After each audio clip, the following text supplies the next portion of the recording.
데카르트에서 시작한 이 근대적 세계관, 근대적 자연관의 핵심은 세상의 본질은 우리가 경험하는 것과는 굉장히 다를 수 있다 하는 것입니다. 우리는 텅 빈 공간을 보는 것 같지만 실제로 이 공간은 꽉 차 있고요. 우리는 어떤 힘이 작용하는 것을 보는 것 같지만 실제로 그것은 힘이 아니라 눈에 보이지 않는 입자들의 작용입니다. 우리는 사과의 색깔이 존재하는 것처럼 생각을 하지만 그것은 색깔이 존재하는 것이 아니라 사과에 부닥친 빛이 변형이 돼서 우리 눈에 들어오기 때문에 생기는 부수적인 현상, 즉 2차적 성질인 것입니다. 즉 우리가 경험하는 것은 2차적 성질이고 세상의 본질은 1차적 성질입니다. 1차적 성질은 근본적으로 물질과 운동입니다. 즉 입자들의 모양이라든지 배열이라든지 운동 이런 것들만이 실제를 하는 것이 데카르트의 기본적인 세계관이었습니다. 그럼 이 세상의 본질을 어떻게 탐구할 것인가? 두 가지 방법이 있습니다. 하나는 이성을 통해서. 데카르트에게 이성의 가장 강력한 무기는 수학이었습니다. 두 번째는 실험을 통해서였습니다. 이 방법을 통해서 우리는 눈에 보이는 현상 이면에 있는 자연의 본질을 이해할 수 있다고 생각을 했던 것입니다. 데카르트는 자신의 체계 안에서는 과학과 철학을 아주 밀접하게 결합을 했습니다. 그의 자연 철학은, 그의 자연과학은 지금 보시다시피 코기토 에르고 숨이라는 나는 생각한다, 그러므로 나는 존재한다라는 데카르트의 철학적 프로그램과 굉장히 밀접하게 연결이 돼 있었습니다.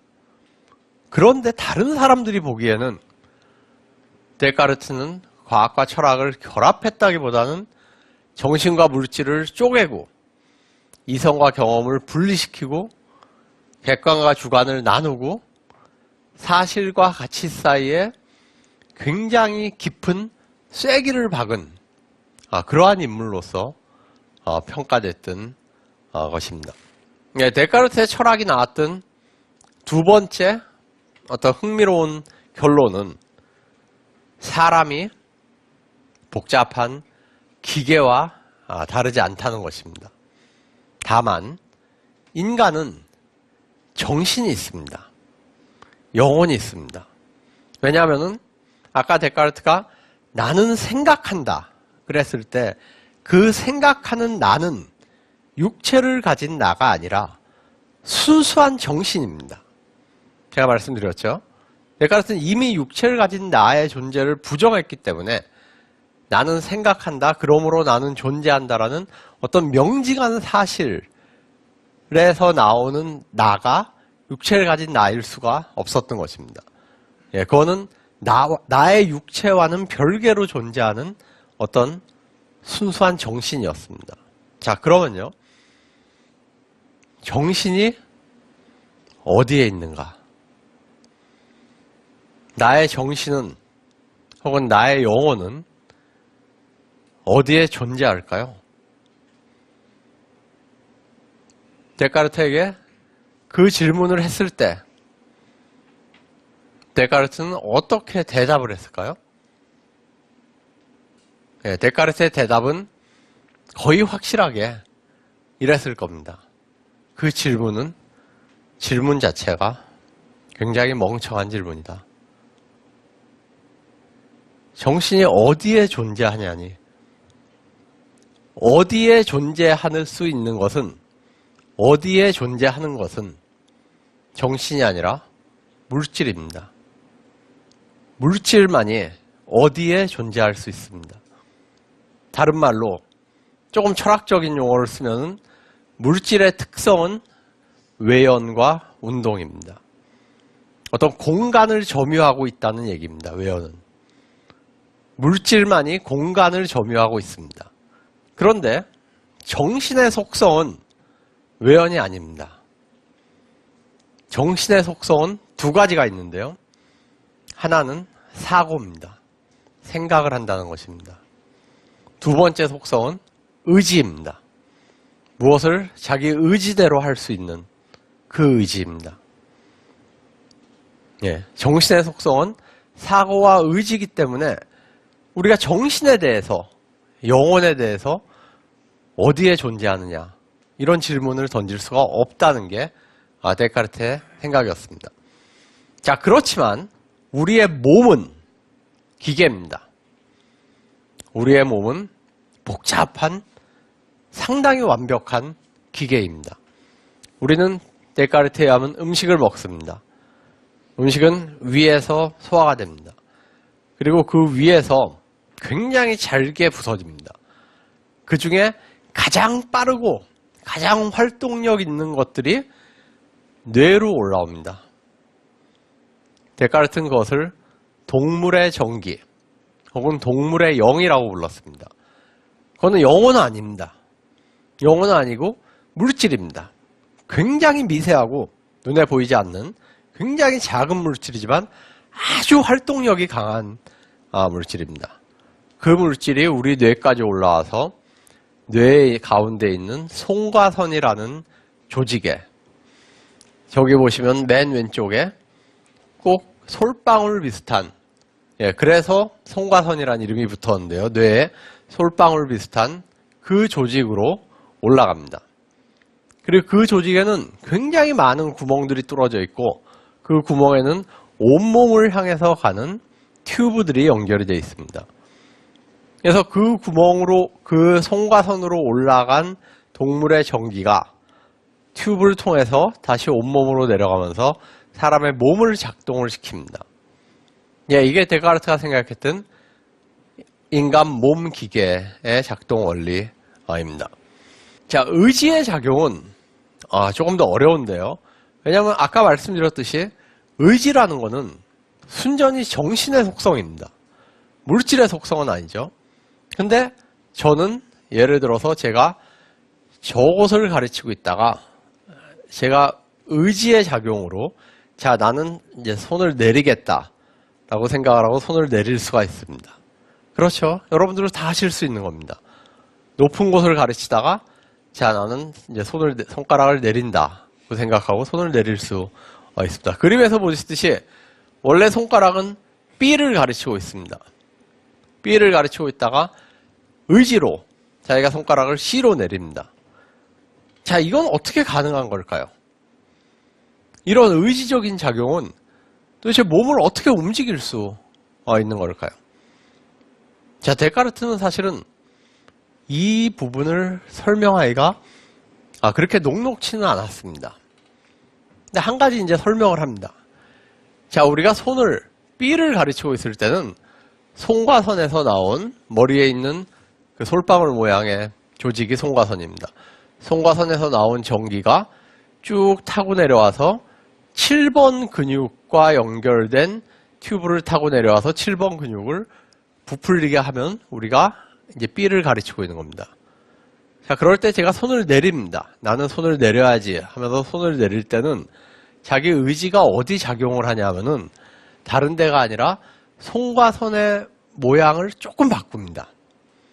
조금 이렇게 서 있는 모양을 조금 바꿔서 거기서 나오는 동물의 전기가 7번 튜브가 아니라 바로 옆에 있는 8번 튜브를 타고 이렇게 밑으로 내려와서 8번 튜브와 연결된 근육을 부풀리게 하면은 내 손이 내려간다 하는 것입니다. 다시 말씀드려서 내가 나의 의지로 내 몸을 움직이고 손가락을 내리고 하는 그 작용은 정신이라는 것이 혹은 영혼이라는 것이 나의 손과 손을 조금만 움직여주면 되는 것입니다. 즉 그렇게 되면은 손과 손의 역할은 뭐냐? 정신이 존재하는 곳은 아닙니다. 손과 손의 역할은. 왜냐하면 정신은, 영혼은 어디에 존재할 수가 없습니다. 대신 데카르트에 있어서 손과 손의 역할은 영혼과 육체가 만나는, 요즘 얘기로 따지면 인터페이스 정도의 역할을 한다고 보시면 됩니다.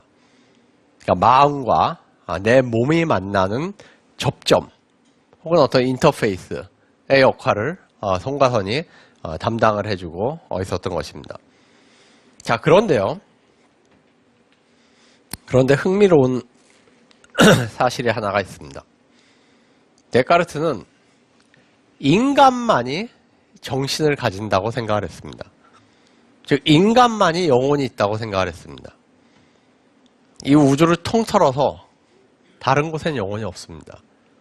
동물은 영혼이 없습니다. 그래서 사람이 예를 들어서 불에 디면은 뜨겁다. 아 뜨거워.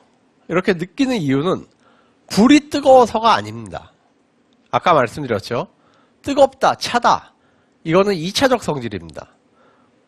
뜨거운 존재는 굉장히 빠른 입자들의 운동입니다.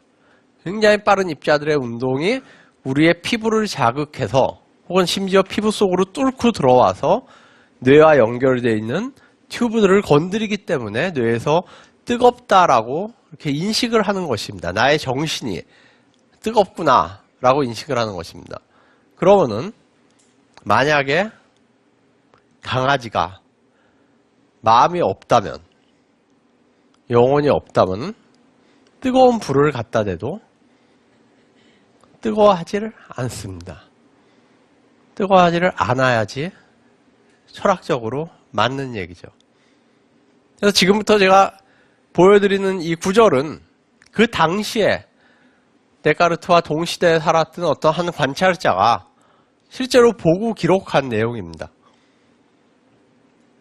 데카르트주의자들은 무감각하게 개를 때렸으며 개가 고통을 느낀다고 하면서 불쌍하게 바라본 사람들을 비웃었다. 그들은 동물이 식여에 불과하다고 했으며 개를 때렸을 때 개가 비명을 지르는 것은 충격이 가해진 스프링이 내는 소음에 불과하다고 보았다. 우리 몸, 개 몸은 아무런 감정이 없다는 것이다. 이들은 그 불쌍한 동물을 판자에 묶고 네 다리에 못을 박고 산채로 해부를 하면서 당시 과학적 토론의 중요한 주제였던 피순환에 대해서 관찰하곤 했다. 라는 것입니다. 자, 개를 산채로 못을 박고 해부를 했을 때 개가 얼마나 아파서 울부짖었을까요? 근데 이들은 어떻게 생각을 했냐면은 그 울부짖음은 우리가 오르간을 밟았을 때, 오르간을 부셨을 때 나는 삐그덕거리는 소리와 똑같은 거다 라고 생각을 했던 것입니다.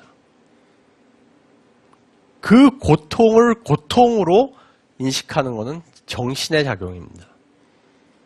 그 정신은 인간만이 가지고 있다 라고 생각을 했던 것입니다. 물론 시간이 지나면서 이런 생각의 문제점들이 드러납니다.